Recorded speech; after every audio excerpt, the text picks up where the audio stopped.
Welcome to Pick Up and Deliver, the podcast where I pick up my audio recorder when I step off the train and deliver an episode to you while I walk home. I'm Brendan Riley.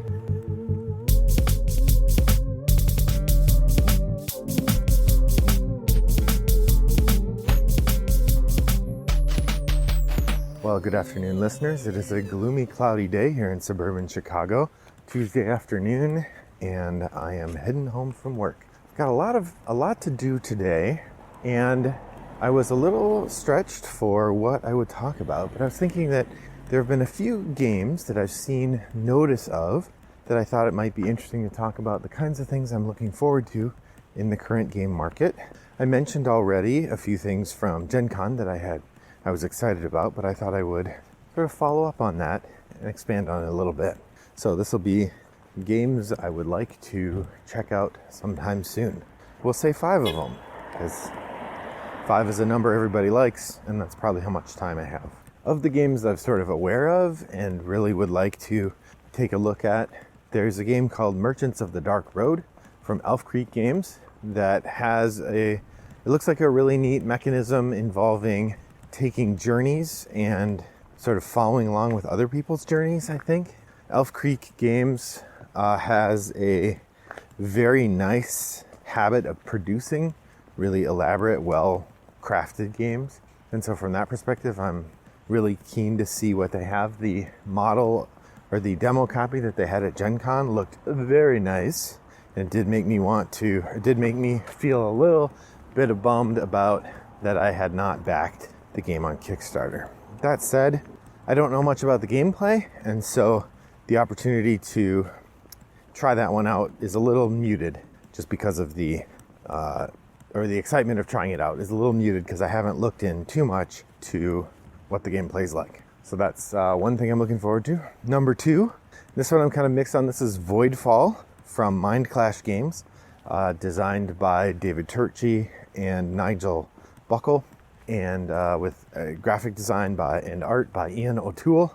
It looks like an Ian O'Toole game, the way that he draws spaceships. I mean, it's a gorgeous production. Mind Clash Games never goes half-assed on that. I have a feeling I would forever regret it if I were to buy the game and not get the deluxe edition. But the deluxe edition with shipping is probably $200. And that is a lot of money.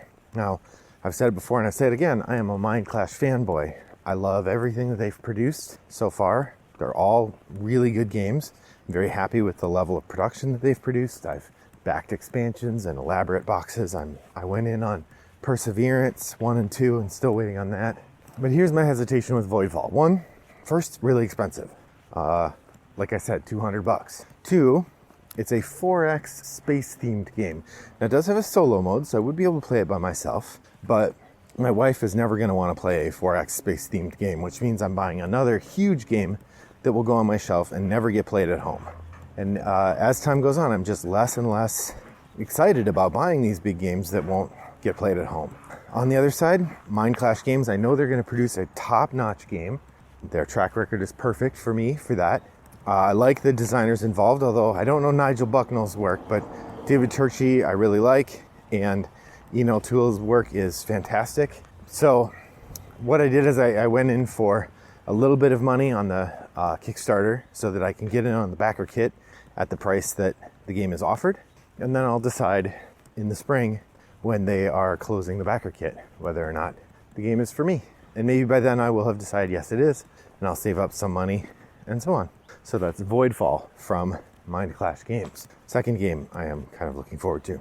The third game I wanted to mention, I cannot remember its name. And I told myself I wasn't going to try to be on the phone while I'm talking. I'm already on a more limited time schedule because I didn't start recording till after I left the library. So it's more limited. I'm just going to say the new Vladimir Suchy game that starts with an M.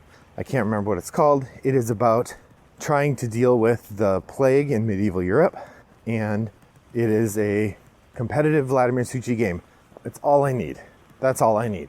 I have liked every game that he's made so far. Although there is one that I haven't played. I found a reference to it earlier, and then he made a children's one sometime in the last couple of years through Delicious Games. I did not get that. But all of his sort of main heavy game work I have really enjoyed, and it's kind of a no-brainer that I would want to play that. But I don't know much more about it than what I've said. But what I've said is enough. Vladimir Suchy, chef's kiss. Definitely top of the list. The next game I wanted to talk about that I'm very excited about is Boon Lake, and to a degree the retheme of Mombasa. So Boon Lake and Mombasa are two games by Alexander Pfister. Mombasa is a game from a couple years ago that's about the colonial exploitation of Africa. Blah. And Boon Lake is about a civilization where there is an island and there's nobody on it. There was some sort of plague a long time ago, everybody died. And so now you and the other players are going to this island to set up towns and villages and see what's there. One of the essential premises is that it is a cooperative competitive game. You are working together to set up this civilization on Boon Lake, and relying on one another is a key part, apparently, of the mechanisms. So that looks really neat. It's very exciting as a mechanism. It also does have the same thing Pfister has been doing in a number of his games recently, which is a kind of gentle narrative element that allows for multiple plays. I really like that. And then the long and short of it is that the gameplay looks pretty neat, but most importantly, it is not an objectionable theme. I have yet to buy a large box Alexander Pfister game because every one of them I haven't really liked the theme. Some of them they've been mildly objectionable. The Great Western Trail does have a problematic use of indigenous people in the Old West, but generally it's not terrible. But I don't have any interest in that. I know my wife wouldn't. So I passed on the Great Western Trail. And then Mombasa, no thank you. There's one that takes Maracaibo, no thank you. So I've been waiting for Pfister to produce a game that gets reviews of being sort of heavy and thinky and deep, which Boon Lake it seems like is going to be. Or he's also doing a retheme of Mombasa, presumably moving it out of Africa and into, I don't know, some science fictional or fantasy world where we don't have to worry about the nature of the people being exploited. And in that regard, I'm excited to try it out. I've mentioned before that I might have to, just on principle, throw my money at the retheme of Mombasa as a way of saying, yes, this is a thing that should be done. But I am really keen to check it out because I have liked Pfister's work. When I played Great Western Trail, I thought it was really good.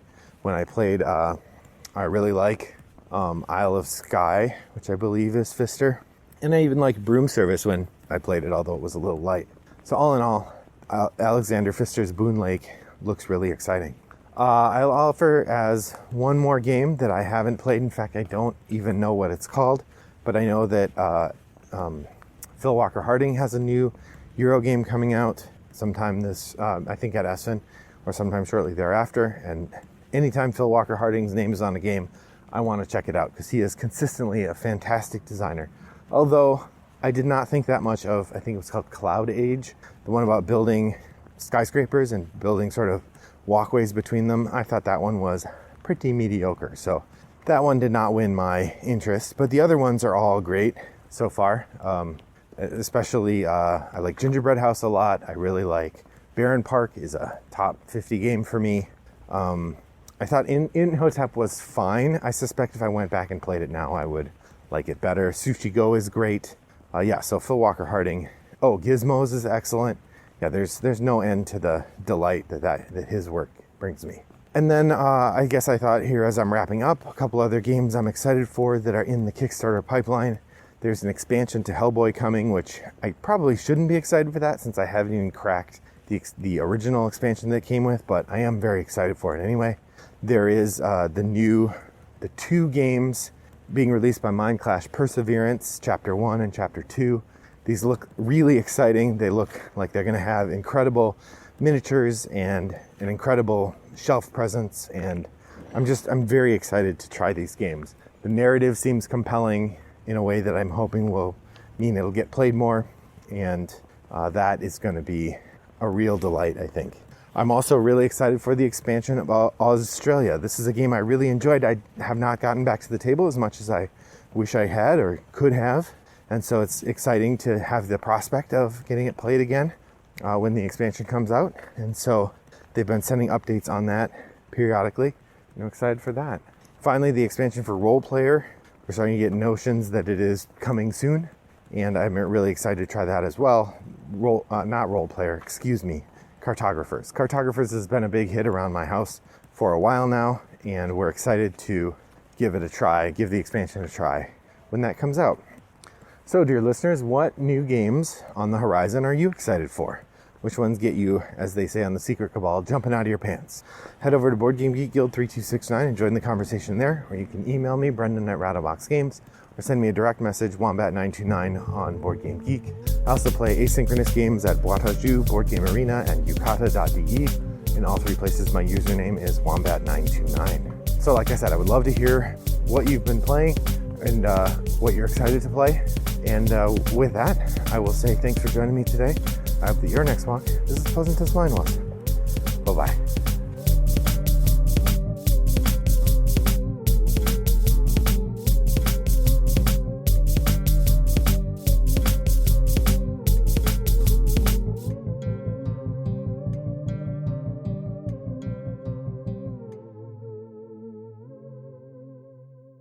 Brought to you by Rattlebox Games.